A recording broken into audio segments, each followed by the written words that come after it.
140 సంవత్సరాల చరిత్ర కలిగిన కాంగ్రెస్ పార్టీకి మేము ప్రాతినిధ్యం వహిస్తే 25 సంవత్సరాల చరిత్ర కలిగిన మీ పార్టీకి మీరు ప్రాతినిధ్యం వహిస్తున్నారు, మాకేం అభ్యంతరం లేదు. అది ఎవడు మన గురించి మాట్లాడినప్పుడు, ఎవరు మన గురించి గొప్పగా చెప్పనప్పుడు మన డబ్బా మనమే కొట్టుకోవాలి.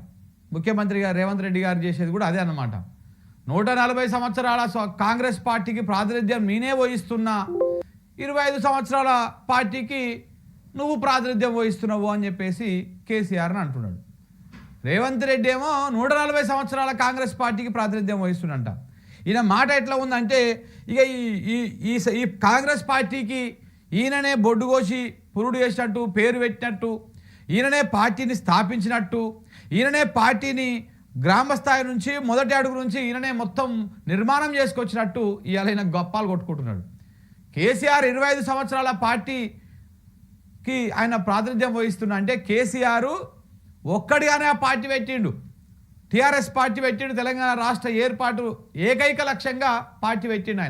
ఆయన ఒక పార్టీ పెట్టి ఆ పార్టీని 25 సంవత్సరాలు విజయవంతంగా నడిపించి ఆ పార్టీ లక్ష్యం ఏంది, తెలంగాణ రాష్ట్ర సాధన లక్ష్యంతో 2001లో పార్టీ పెట్టి 2014లో అంటే 14 సంవత్సరాల పార్టీ పెట్టే లక్ష్యాన్ని ఛేదించి వచ్చినటువంటి తెలంగాణని 10 సంవత్సరాలు రాష్ట్రాన్ని ఏలి రాష్ట్రాన్ని దేశంలోనే మేటి స్థానంలో మొదటి స్థానంలో నిలబెట్టిండు.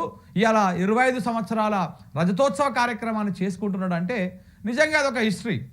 మరి 140 సంవత్సరాల పార్టీకి నువ్వు బొడ్డు కోసినవా, పురుడు చేసినవా, పేరు పెట్టినవా, ఆ పార్టీలో మొదటి నుంచి నువ్వే ఉన్నట్టు, ఆ పార్టీని నువ్వే స్థాపించినట్టు, ఆ పార్టీకి నేను ప్రాతినిధ్యం వహిస్తున్నా, ఈ పార్టీకి నువ్వు ఇది చేస్తున్నావు అని చెప్తా ఉన్నావు. మనగా అదన్నా వచ్చింది 3 ఏళ్ల కింద. ఎప్పుడు వచ్చినావు పార్టీలకి? 3 ఏళ్ల కిందనే కానీ నువ్వు వచ్చింది ఈ పార్టీలకి. అంతకుముందు కాంగ్రెస్ పార్టీ గురించి, సోనియా గాంధీ గురించి, వాళ్ళ మీద ఎంత నీచమైన రాజకీయ, ఎంత నీచమైనటువంటి ఆరోపణలు ఇవన్నీ చేసింది మీరు కదా.